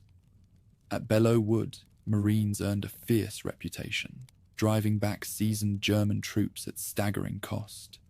The arrival of fresh American forces tipped the balance for exhausted allies. In November 1918, the guns fell silent. The United States had not only joined a war, it had helped decide its outcome. At Versailles, Wilson pressed for a League of Nations to preserve peace, though the Senate at home rejected the commitment. Still, the war marked a turning point. No longer a distant republic, America had become a central player in global affairs. From 1898 to 1918, the nation transformed. It defeated Spain, seized overseas territories, built a canal across continents, endured earthquakes and strikes, and sent armies to Europe. Immigrants reshaped its cities, reformers reshaped its laws, and innovators reshaped its future. The Republic entered the 20th century with confidence and contradictions intact, rising as an emerging power, yet still searching for how to wield that power justly. The war had ended, but its echo lingered in factories, cities, and farms. Production lines that had once turned out rifles now produced radios and automobiles. Soldiers came home to a country brimming with confidence, and for a moment it seemed that nothing could slow America's momentum. Streets glowed with electric lights, music pulsed from gramophones, and skyscrapers climbed ever higher above bustling avenues. The United States, flush with victory, believed it had entered an age without limits. Everywhere, the signs of change were visible. The Ford assembly line churned out Model Ts in such numbers that even families of modest means could dream of owning one. Highways spread outward from cities, and gas stations became as common as barns. Airplanes, once fragile curiosities, grew into sturdy machines. Pilots like Charles Lindbergh captured the imagination by crossing oceans, while Amelia Earhart proved that women too could master the skies. In homes, refrigerators hummed where iceboxes had once stood, and radios turned isolated farms into connected listeners of the same songs and speeches. Modernity no longer belonged only to cities. It was reaching the countryside as well. The prosperity of the decade encouraged indulgence. Department stores dazzled with goods under glittering lights. their windows filled with mannequins dressed in the latest styles. Women bobbed their hair and shortened their skirts, declaring independence from old rules. Flappers smoked cigarettes in public, danced the Charleston in crowded halls, and laughed in the face of traditions that had confined their mothers. Jazz bands provided the soundtrack, their horns and drums turning nightlife into a defiance of Victorian restraint. But prohibition cast its own spell over the age. The ban on alcohol did not end drinking. It created a shadow economy that flourished beyond the reach of law. Speakeasies hid behind false doors, guarded by passwords whispered to doormen. Inside, bartenders poured bootleg whiskey, often dangerous but rarely refused. Organized crime built empires on this demand. Figures like Al Capone ruled Chicago with bribery and brutality, their power stretching from police stations to City Hall. Shootouts turned city streets into battlegrounds, and newspapers chronicled each gangland killing with a mix of horror and fascination. The Republic, intent on legislating morality, instead fueled corruption on a scale it could not control. Culture blossomed alongside chaos. In Harlem, a renaissance of art, music, and literature revealed the depth of African American creativity. Langston Hughes wrote poetry that carried the cadence of blues and the weight of history, declaring that his people were central to the nation's story. Zora Neale Hurston collected folklore, preserving the voices of communities too often ignored. On stage, Duke Ellington and Louis Armstrong turned jazz into a global language, while painters and sculptors experimented with bold forms. Harlem pulsed as both a neighborhood and a symbol that out of struggle could rise brilliance. Hollywood, too, shaped the decade's imagination. Silent stars gave way to talkies, and theaters erupted with applause as voices filled the screen. Studios churned out melodramas, comedies, and musicals that transported audiences from everyday life into glittering worlds. Film stars became household names, their scandals and triumphs discussed as eagerly as political debates. Cinema united the country in shared experience, a dream projected in flickering light. Even sports heroes captured national adoration. Babe Ruth swung his bat with such power that baseball parks could scarcely contain the ball. Jack Dempsey filled arenas as boxing's heavyweight champion, while college football games drew crowds that rivaled political rallies. The heroes of the 1920s were not generals or presidents, but entertainers and athletes, symbols of an America that preferred spectacle to solemnity. Still, beneath the glamour, cracks spread quietly. Farmers faced falling crop prices, victims of overproduction and shrinking global markets. Debt mounted as they tried to keep pace with mechanized agriculture, and small-town banks trembled with each season's uncertainty. While brokers in New York toasted rising stocks, families in the Midwest watched their hopes wither like crops in a drought. The prosperity of the decade was uneven, though few wished to admit it. The illusion collapsed in a week of panic. On Wall Street, stock prices plunged. Crowds gathered outside banks, their faces anxious as rumors spread. Some investors lost fortunes in a day, others their life savings. Banks toppled in chains of failure, dragging businesses with them. The panic spread outward, shutting factories and emptying pay envelopes. The very symbols of the decade, skyscrapers, radios, automobiles, suddenly seemed mocking reminders of a confidence built on fragile ground.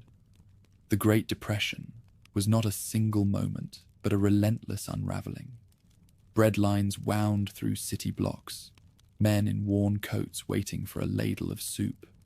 Women stretched meager rations, sewing and mending to keep children fed. Pride dissolved as families pawned heirlooms or knocked on neighbors' doors in desperation. Suicide rates climbed as hope evaporated. The land of plenty seemed barren overnight. Then came drought. On the Great Plains, soil turned to dust under scorching winds. Clouds darkened the sky, blotting out the sun. Children coughed in the grit, cattle suffocated, and farms vanished beneath shifting dunes.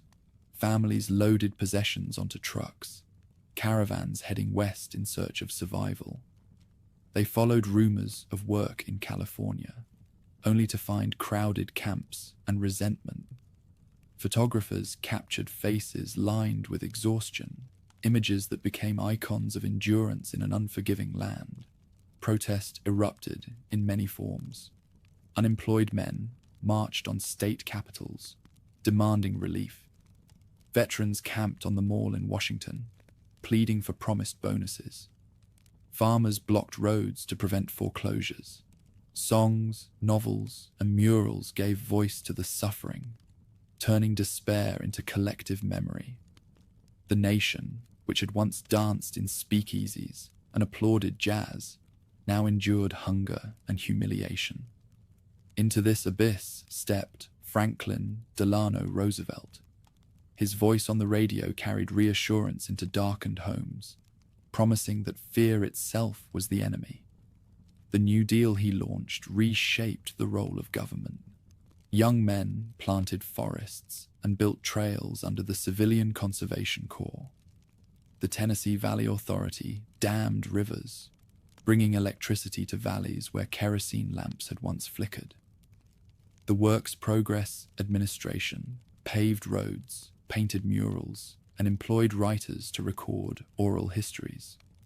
For the first time, federal power reached deeply into everyday life, binding citizens and state in new partnership.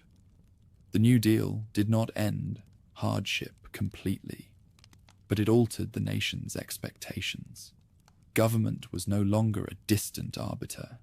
It became a presence, offering aid and demanding responsibility. Critics decried creeping socialism, but for millions, the programs meant survival. They also meant dignity, the chance to work, to earn, to stand rather than kneel. As the 1930s waned, recovery remained fragile. Yet beyond the Atlantic and Pacific, new dangers rose. Dictators marched in Europe and Asia, threatening to engulf the world in another storm. America, still scarred by its own ordeal, hesitated.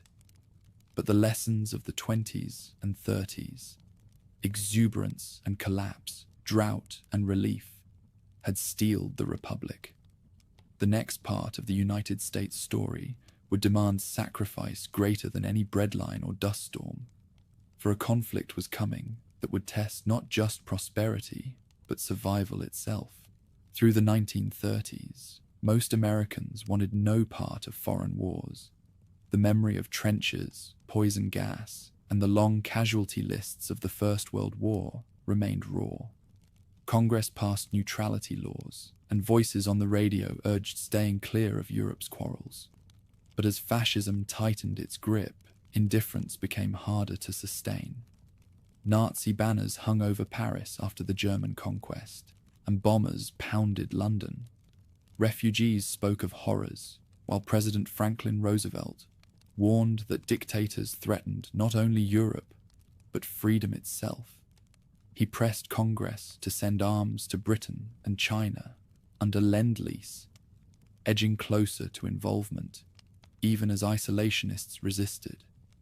The nation balanced on the edge of decision until an attack swept the choice away.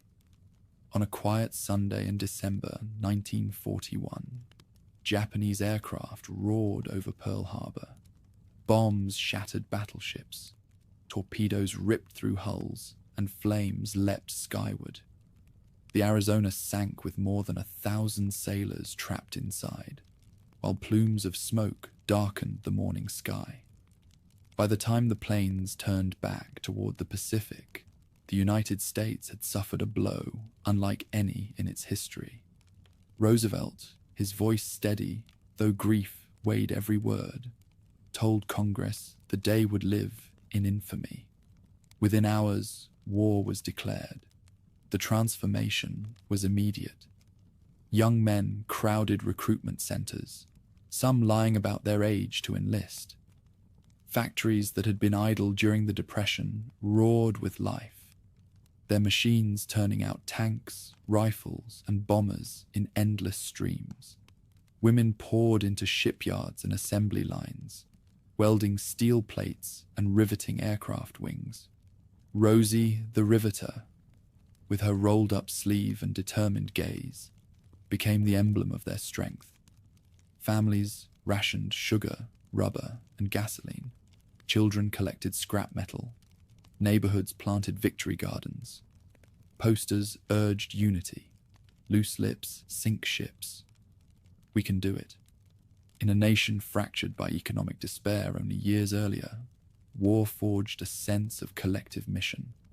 Troops deployed first to North Africa, where desert sands became battlefields. American soldiers, inexperienced at first, stumbled against hardened German units, but under commanders like Dwight D. Eisenhower, they learned quickly. Victory in Tunisia opened the way into Italy, where mountain passes and fortified towns slowed every advance. Rome eventually fell, yet the campaign was a grinding ordeal, teaching the cost of pushing the Axis back yard by yard. The decisive moment came with the invasion of France. Before dawn, an armada crossed the English Channel. Landing craft opened on beaches codenamed Omaha, Utah, Juno, and Sword. Waves of soldiers charged into machine gun fire, stumbling across sand littered with bodies. Some units were nearly annihilated, but by sheer persistence and sacrifice, a foothold was won. Normandy became the gateway to liberation. From there, Allied armies advanced through hedgerows, across rivers, and into towns where French civilians cheered beneath falling rubble. The German army did not collapse quietly. In the winter of 1944, it launched a surprise offensive through the Ardennes forest. Snow, fog, and bitter cold cloaked the Battle of the Bulge. American units surrounded at Bastogne refused to yield, answering demands for surrender with a single defiant word: nuts. The counterattack failed, leaving Germany's strength broken. In the months that followed, Allied forces crossed the Rhine, and Soviet armies advanced from the east. When camps like Auschwitz and Dachau were liberated, the world confronted crimes that words could scarcely capture. Emaciated survivors, piles of shoes and spectacles, gas chambers that revealed industrialized murder. While Europe burned, the Pacific War raged with equal ferocity. At Midway, American dive bombers destroyed 4 Japanese carriers, turning the tide. From then on, US forces advanced island by island. Guadalcanal tested Marines in jungle swamps. Saipan and Leyte saw some of the largest naval battles in history. At Iwo Jima, Marines raised the flag atop Mount Suribachi after weeks of brutal combat, an image that captured sacrifice and resilience. Okinawa followed, costing tens of thousands of lives in a struggle that foreshadowed the unimaginable casualties of an invasion of Japan itself. Behind the lines, the home front bore its own contradictions. African Americans migrated north and west to fill industrial jobs, even as segregation and discrimination endured. The Double V campaign called for victory abroad and equality at home. Japanese Americans, many citizens, were forced into internment camps ringed with barbed wire, stripped of property and dignity by suspicion and fear. Women who had joined factories discovered that when peace returned, their jobs would be reclaimed by men. The war unified, but it also exposed injustices that would shape struggles for decades to come. Science added another dimension. In secret laboratories, physicists split the atom under the Manhattan Project. Their work culminated in weapons of unimaginable force. In August 1945, atomic bombs fell on Hiroshima and Nagasaki. Firestorms consumed cities. Tens of thousands died instantly, and survivors carried scars for life. Days later, Japan surrendered. The war that had begun with explosions at Pearl Harbor ended with destruction so vast it seemed beyond human comprehension. Roosevelt, who had steered the nation through depression and most of the war, did not live to see final victory. In April 1945, he died in Warm Springs, Georgia, his body exhausted by years of leadership. His successor, Harry Truman, bore the burden of final decisions. Under his hand, Germany surrendered in May, and Japan followed in August. Celebrations erupted, crowds thronged Times Square, soldiers kissed sweethearts, and parades filled city streets. For a moment, joy eclipsed the grief of 4 long years. The toll was staggering. More than 400,000 American lives lost, millions worldwide. Yet out of ashes rose a new order. The United Nations formed, a fragile hope for peace.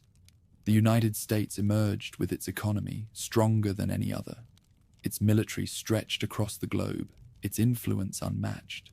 The republic that had once hesitated to cross oceans now stood as a superpower, its destiny no longer confined to its shores.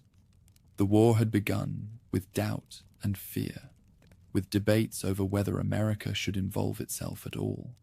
It ended with the nation transformed, carrying burdens and responsibilities it had never before imagined. Out of sacrifice and victory, the United States stepped into a new age, not as a reluctant participant, but as a leader whose choices would shape the world to come. Crowds gathered at a Montgomery bus stop as a quiet seamstress refused to surrender her seat. Her act of defiance, simple yet profound, signaled that the struggle for freedom at home would unfold alongside America's contest with the Soviet Union abroad. Rosa Parks' arrest in 1955 sparked a boycott that lasted more than a year, propelling Martin Luther King Jr. into national prominence and announcing that the promises of liberty would be tested not only in foreign policy, but on American streets. While buses rolled half-empty in Alabama, the nation's leaders stared across oceans toward an adversary armed with nuclear weapons. The United States and the Soviet Union circled each other warily, their rivalry shaping every decision, every fear. Truman had already pledged aid to nations resisting communism, and billions in the Marshall Plan rebuilt Europe's shattered economies. NATO bound America to Western allies, while the Soviets tightened control over Eastern Europe. The Iron Curtain divided the continent, and with it, the world. The Cold War turned hot in Korea. North Korean forces surged across the 38th parallel, driving Southern defenders back until American troops joined under a United Nations banner. General Douglas MacArthur's audacious landing at Incheon reversed the tide, but Chinese intervention plunged the war into bloody stalemate. Soldiers froze in trenches, their battles ending where they had begun.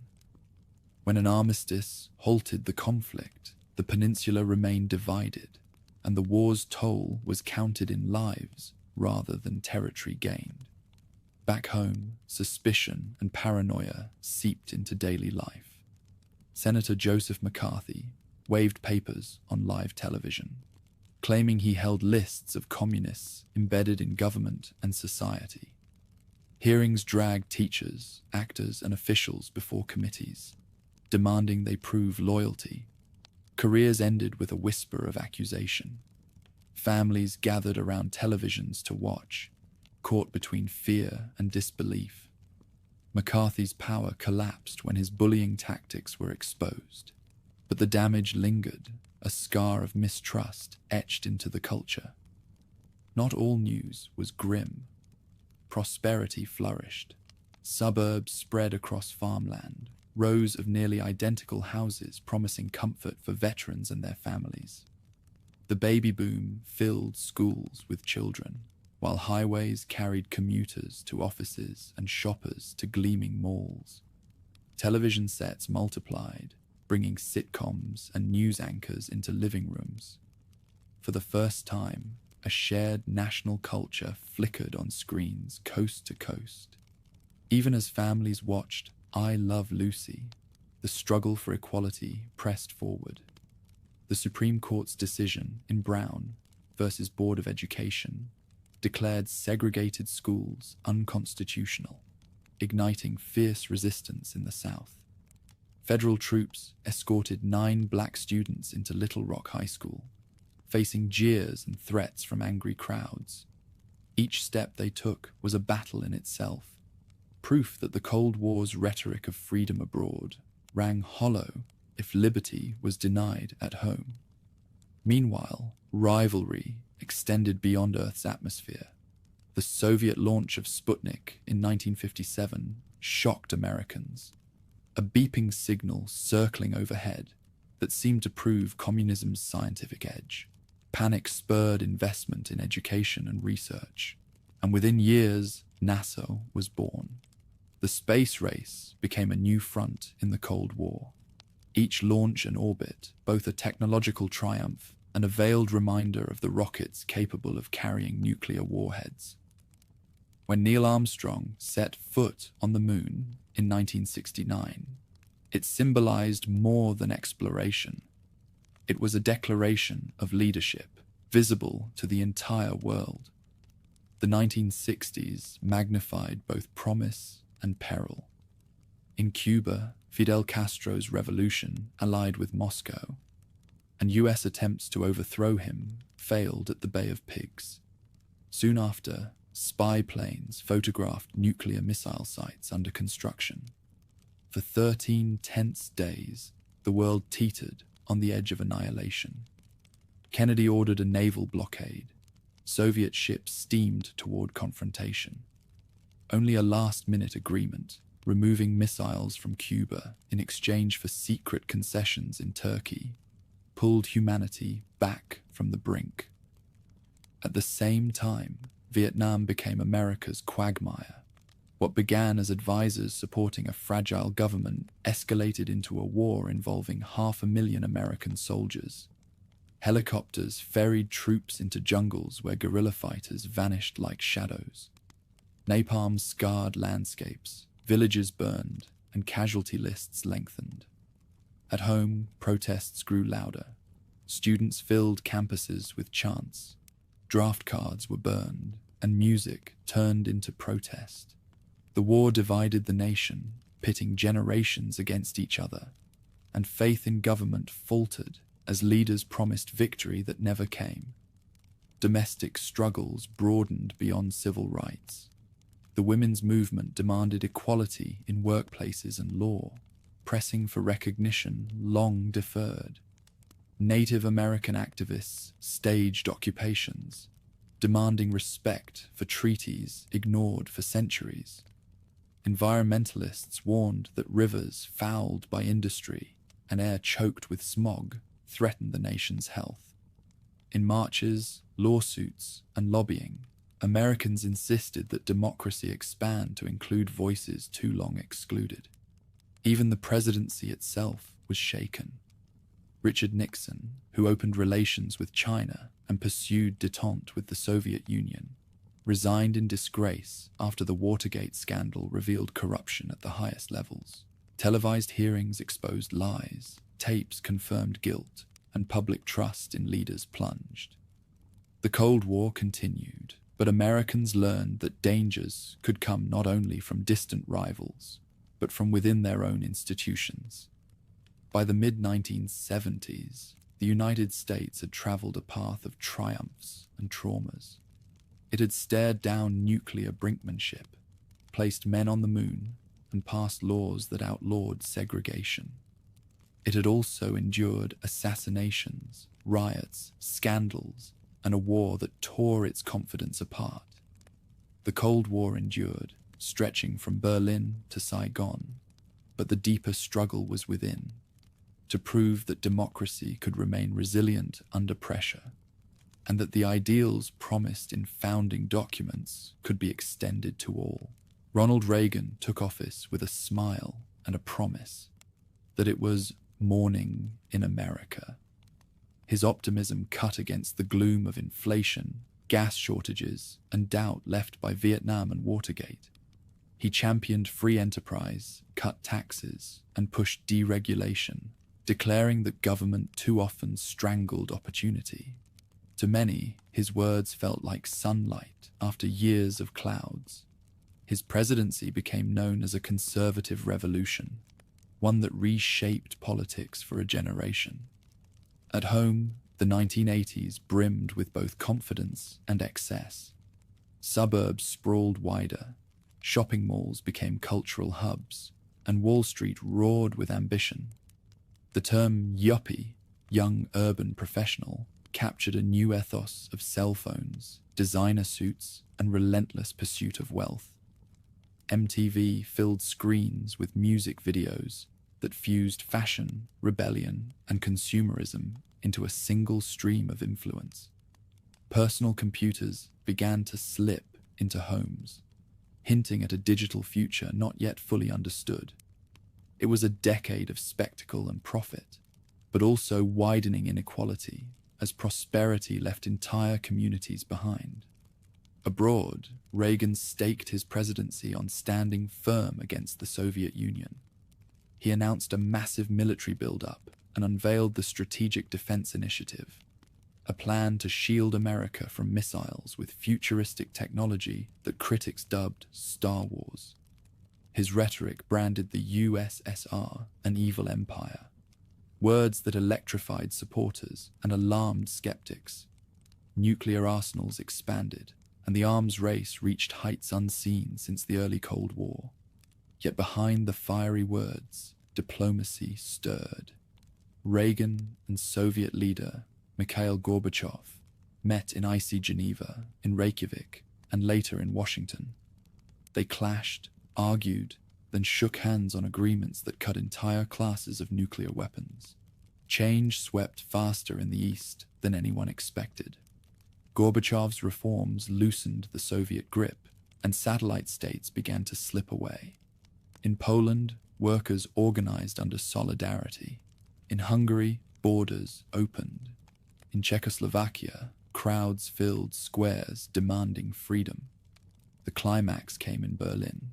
Crowds scaled the wall that had split the city for nearly 3 decades, hammering at concrete, dancing on its crumbling top.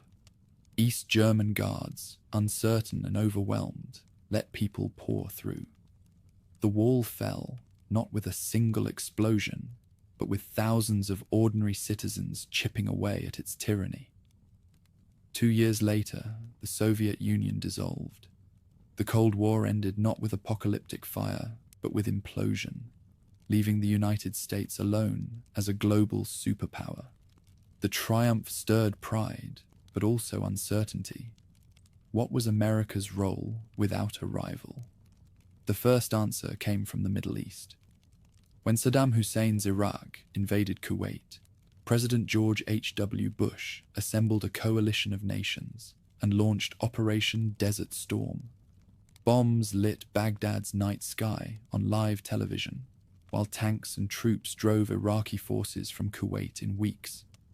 The swift victory restored faith in military power and seemed to prove that American leadership could marshal global consensus. Yet it also revealed the deep entanglements of oil, religion, and politics in the region, entanglements that would only grow. At home, the 1990s unfolded in a different key. The Cold War's end brought budget surpluses, and globalization surged. Trade agreements like NAFTA linked economies across borders, while cargo ships and airlines moved goods with unprecedented speed. Silicon Valley erupted with innovation. Companies like Microsoft, Apple, and later Amazon and Google redefined work, communication, and culture. The internet crept from universities into homes, its dial-up tone a herald of transformation. For many, the decade felt like prosperity secured at last. Bill Clinton's presidency embodied the contradictions of the era. Charismatic and skilled at communication, he presided over economic growth and technological change. His administration expanded trade, balanced budgets, and claimed to modernize liberalism for a new century. Yet scandal followed him, culminating in impeachment over personal misconduct. Though acquitted, the episode revealed how bitter partisanship had become, foreshadowing divisions that would deepen in years ahead. Culturally, the United States projected influence as never before. Hollywood films dominated box offices worldwide.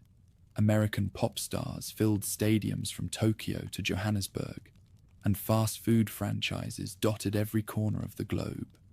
The country's cultural exports shaped tastes and lifestyles across continents, making America not just a military and economic power, but a cultural one as well. Beneath the prosperity, shadows lengthened. Terrorism emerged as a growing threat. In 1993, a truck bomb shook the World Trade Center, killing 6 and signaling that America itself was a target. In 1998, bombings struck U.S. embassies in Africa. 2 years later, the USS Cole was attacked in Yemen. These assaults were seen as distant tragedies by many Americans, but they revealed networks that would soon bring violence to the homeland. The new millennium arrived with anticipation and anxiety. The Y2K bug that some feared would cripple computers passed quietly. The dot-com bubble burst, wiping out fortunes but leaving behind a digital infrastructure that would shape the future. The 2000 presidential election dragged through recounts and court battles, ending in razor-thin margins that underscored a nation divided. America entered the 21st century, both confident in its power and uncertain of its unity. Then came September 11th, 2001. A morning sky over New York turned into fire and ash as hijacked planes tore into the World Trade Center.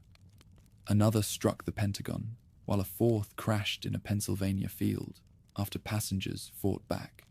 Towers collapsed, dust engulfed Manhattan, and nearly 3,000 lives were lost.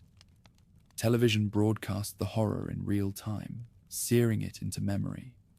The illusion of invulnerability vanished. Grief turned to resolve, and within weeks, American troops entered Afghanistan to dismantle the networks responsible. From Reagan's rallying cry of "Morning in America" to the smoke over Manhattan, the United States had traveled through triumph and upheaval. It had ended the Cold War, presided over globalization and technological revolution, and wielded unrivaled influence. Yet the attacks revealed that even the lone superpower could be struck at its heart. A new century had begun, not with celebration, but with fire, and the nation stood once more at a crossroads, uncertain of what challenges lay ahead, but certain that they would be profound. At the close of the 20th century, the United States stood taller than any nation in living memory. The Cold War had ended with its rival dissolved, and what remained was a republic unmatched in wealth, technology, and influence. Its economy surged with invention. Its culture filled the airwaves of the planet, and its armed forces circled the globe. To many, it seemed that history itself had conspired to place America at the summit of the age. The new prosperity announced itself in homes and streets alike. Suburbs spread outward from every city, filled with cul-de-sacs, chain restaurants, and big box stores. Highways hummed with minivans and SUVs, while airports expanded to accommodate record numbers of travelers. Cable television offered hundreds of channels, while the glow of computer screens began to light bedrooms and offices. Internet service screeched to life through dial-up connections, delivering email and chat rooms that shrank the world into something intimate and immediate. For those who remembered ration books and breadlines, this abundance felt like living proof that the centuries' sacrifices had been rewarded. Silicon Valley became the forge of this new world. Young engineers and entrepreneurs turned code into companies, some collapsing as quickly as they rose, others growing into empires. Personal computers transformed desks, laptops spilled into classrooms. Mobile phones, once clunky bricks, grew sleeker until they slipped into pockets. The dot-com boom promised limitless riches, and although it burst at decade's end, the infrastructure remained. Servers, networks, and habits that would define the century to come. America's new frontier was not land, but information, and it was no less transformative than the conquest of prairies or the building of railroads. Globalization carried American influence farther than armies ever could. Cargo ships stacked with containers crossed oceans with ease, their holds filled with electronics, textiles, and food that blurred the lines between nations. Trade agreements stitched economies together, allowing capital to flow across borders in seconds. Fast food franchises spread into distant capitals, pop stars filled stadiums on multiple continents, and Hollywood's blockbusters played in languages from Mandarin to Arabic. Jeans, sneakers, and soft drinks became common symbols from Nairobi to Moscow. For admirers, this was proof of America's cultural power. For critics, it was homogenization, a steamroller flattening traditions. Everywhere, contradictions appeared. Wall Street soared, its trading floors crowded with brokers shouting into phones.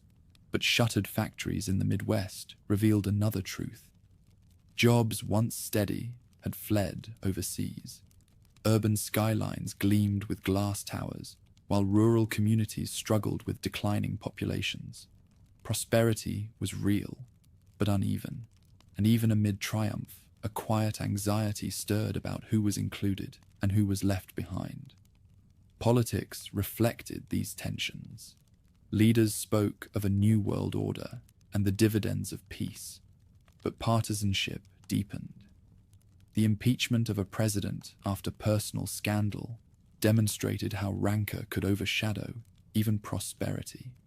Cable news aired partisan battles around the clock, magnifying divisions.